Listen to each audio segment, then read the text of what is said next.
Hello viewers, গ্রামানিয়ার একটি পর্বে তোমাদের স্বাগত জানাই। আজকে মেনলি আলোচনা করব গ্রামার নিয়ে, যা করে থাকি সাধারণত। কিন্তু আজকে ঠিক এটা কি বলবো, তোমাদের কিছু শিক্ষণীয় বিষয় কিছু নয়, একটু জাস্ট আলোচনার মাধ্যমে আমি বোঝাতে চাইছি। আজকে অর্থ শব্দযুক্ত যে কথাগুলো, সেগুলো আমি একটু তুলে ধরতে চাইছি। ঠিক আছে? যেমন ধরা যাক, একজন ছাত্র বা ছাত্রী পড়ার ঘরে বই পড়ছে এবং তার মা রান্নাঘরে রান্না করছে।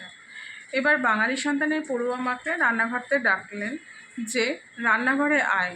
সে রান্নাঘরে গেল। ওই সময় ইংরেজি মাধ্যম স্কুল থেকে একজন তার সহপাঠী বা বন্ধু তার বাড়িতে ঘুরতে এসছে। সে বুঝতে পারলো না যে তার মা ঠিক কী বোঝাতে চাইল।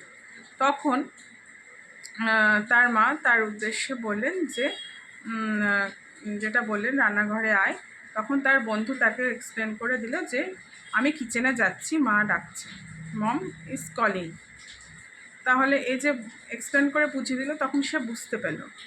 এরপর মা রান্নাঘরে মাছ ভাজা করছে, তার বন্ধু ঘুরতে এসছে। তাকে জিজ্ঞেস করছে তার মা যে তোর বন্ধু কি মাছ ভাজা খাবে? তাহলে সে তো আর জিজ্ঞেস করবে না যে তুই কি মাছ ভাজা খাবি।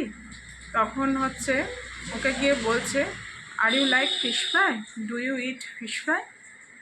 তো এইভাবে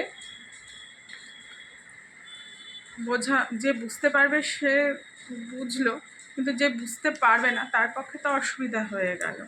তাহলে রান্নাঘরে যায় বা মাছ ভাজা খাওয়ার বিষয়ে সে উত্তর দিলে যে বুঝতে পারবে। আর যারা বোঝে না তাদের জন্য লাগবে মাস্টারমশাই বা দিদিমণি। কিন্তু সবসময় এই দিদিমণি বা মাস্টারমশাই হাতের কাছে পাওয়া যায় না বা সহজ প্রাপ্যও নয়। ঠিক আছে? তখন দৈনন্দিন জীবনে ব্যবহৃত এরকম কিছু ওয়ার্ড আছে যেগুলো আমরা নিয়মিত ব্যবহার করি, যেমন টেবিল, চেয়ার, ক্লাসরুম, স্কুল। এগুলো তো আমরা সাধারণত বাংলাতেও ব্যবহার করি, ইংলিশেও ব্যবহার করে থাকি, তাই তো? তাহলে এই জিনিসগুলোই যখন আমরা ব্যবহার করে থাকি, তাহলে আমাদের ওয়ার্ড স্টক রাখতে হচ্ছে।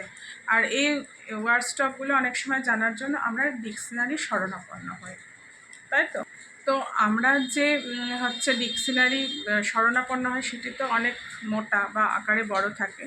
তো আমরা কি করব, যে এমন কিছু বই আমাদের হাতের কাছে বা বাজারে বা চলতি ভাষায় পাওয়া যায়, চলতি মার্কেটে পাওয়া যায়, যা কিনা আমাদের এই শব্দভাণ্ডার বানাতে সাহায্য করে, যা সবসময় আমাদেরকে ডিকশনারি ক্যারি না করলেও চলবে। সেই সব বইয়ের শরণাপন্ন যখন আমরা হই, তখন আমরা কি করি, সেই সব বইগুলোকে যখন আমরা কিনতে যাই, তখন কি বলবো, সেগুলোকে বলতে হবে ওয়ার্ড বুক। মানে সমস্ত কিছু দৈনন্দিন ব্যবহৃত জিনিস বা বস্তু বা প্রাণী, এইসব সকলের একটা ওয়ার্ডের লিস্ট দেওয়া থাকে, সেটা ইংলিশে এবং বাংলায়।